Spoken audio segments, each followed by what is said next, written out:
हजरत उमर के पास एक शख्स आया और आके कहने लगा, ए उमर, मैं 2 साल बाद अपने घर आया हूं, मैं 2 साल बाद अपने घर आया हूं और मैं अपनी बीवी को हामला पाता हूं और मैंने अपनी बीवी से सवाल किया, खुशी से अपनी बीवी के पास 2 साल के बाद आया था, खुशी से, मुसर्रत से, लेकिन उसकी हालत देखी, हालत हमल में है तो सारी खुशी काफूर हो गई और दिल में गम ने जगह ले ली कि 2 साल तो मैं आया नहीं, ये मेरी बीवी हामला कैसे है।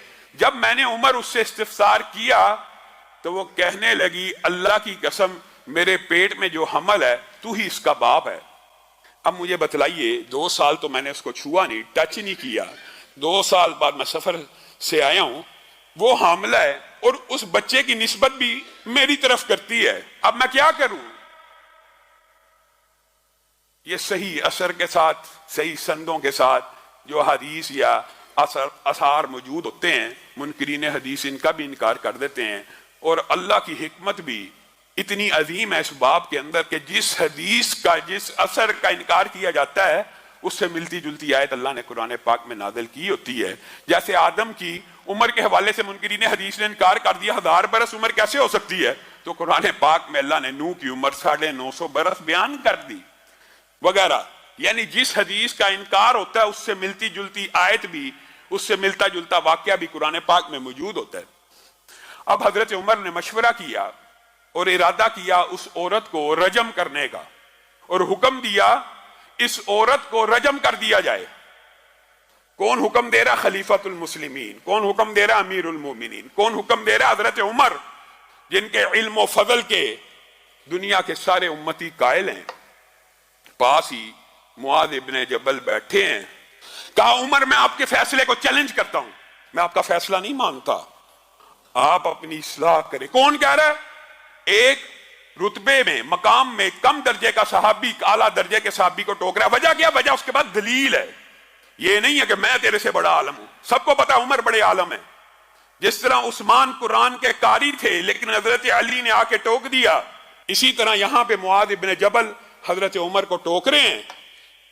लई सला का अला माफी बतनीहा, लई सला का, ए उमर, लई सला का आपके लिए नहीं है, अला माफी बतनीहा सबील। आप इस औरत को रजम में सजा देना चाहते हैं, ठीक है, ये मुलजमा है, ये मुलजमा है, मुजरमा आपकी नजर में, आप इसको सजा दें तो दें। उसको किस जुर्म की पदाश में आप संसार कर रहे हैं? रसूलुल्लाह के दौर में भी ऐसे वाकयात हुए थे। शबीबा गामदी आई थी, रसूलुल्लाह ने वदा हमल का इंतजार किया था, सजा लागू करने से पहले पहले वदा हमल का इंतजार किया था, क्योंकि पेट में जो बच्चा वो भी एक जान है। हमारे मुआशरे में भी ये गलतुल आम मशहूर है जी, बच्चा पेट में हो, डॉक्टर बता देते हैं इसका ब्रेन अभी पूरा नहीं बना, इसके आधा भी पूरे नहीं बने। उलमा ने जी, बाद उलमा ने फतवे दिए हैं जी, इसको अबॉर्शन कर दिया जाए, इसको कत्ल कर दिया जाए, इसको अबॉर्ट करना जायज है। ये आप लोगों ने खुद कहानी बनाई हुई है, किसी आलम का ये फतवा मौजूद नहीं है, और अगर मौजूद भी है कुरान और सुन्नत के खिलाफ है। वजह यह है, जमीन के ऊपर आने के बाद, धरती की पुष्ट के ऊपर बच्चा जनने के बाद भी यहां पे कई बुजुर्ग हैं जो मादूर हैं, कई नौजवान हैं जो मादूर हैं, कई बुजुर्ग हैं जिनका दिमाग काम नहीं करता। क्या किसी आलम दीन ने यह फतवा दिया जो बीमार है उसको कत्ल कर दो? जिस तरह धरती की पुष्ट के ऊपर कोई बीमार है उसका कत्ल करना हराम है, इसी तरह मां के पेट में बच्चा बीमार है उसका कत्ल करना भी हराम है। यह आपको किसी ने मुगालता डाल दिया है कि बीमार बच्चे को कत्ल कर दिया जाए। क्यों किया जाए? अगर बीमारों का कत्ल जायज है तो फिर बूढ़ों को भी कर दो, फिर जिन जिन की यादाश्त चली गई है सबको कत्ल कर दो, जो नौजवान मादूर हो गए उनको कत्ल कर दो। ये खुद साख्ता फैसले, ये मनगढ़ंत फैसले, ये कुरान और सुन्नत के खिलाफ हैं। यही बात मुआद इब्ने जबल हजरत उमर को कह रहे हैं, लैसा लका अला माफी बतनीहा सबील। उमर, आप औरत को रजम करना चाहते हैं, कर लीजिए, उस बच्चे का कोई कसूर नहीं, हम उसको रजम नहीं होने देंगे। हजरत उमर रुक गए और कहा, वदा हमल का इंतजार किया जाए। औरत ने बच्चा जना,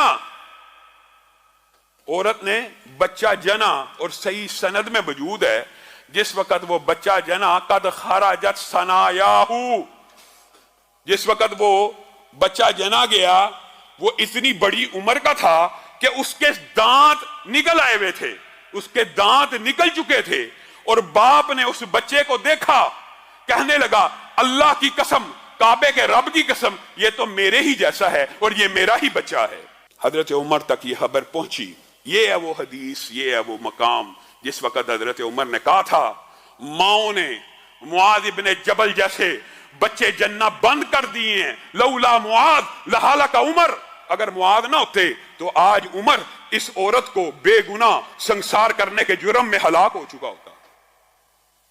दुनिया में कौन सी हस्ती है, कौन सी शख्सियत है, अगर अबू बकर के फैसले को चैलेंज किया जा सकता है, किसकी रोशनी में? दलील की, वही की रोशनी में। अगर उमर के फैसले को चैलेंज किया जा सकता है, किसकी रोशनी में? ये नहीं फलाने का है, फलाने का है। मुआद इब्ने जबल ने कहा तो चैलेंज हो जाएगा, अब्दुल्ला इब्ने अब्बास ने कहा तो चैलेंज हो जाएगा, नहीं, दलील की रोशनी में। कायनात में कोई उम्मती ऐसा नहीं है जिसके कौल को, जिसके फेल को, जिसके अमल को चैलेंज ना किया जा सके। हाँ, चैलेंज करने के लिए दलील होना जरूरी है, और दलील इस्लाम में वही है, और वही की दो ही किस्में हैं, एक अल्लाह की आयत कुरान है और दूसरा मदीने वाले का फरमान है। बस बात खत्म, क्लियर वादे बात है।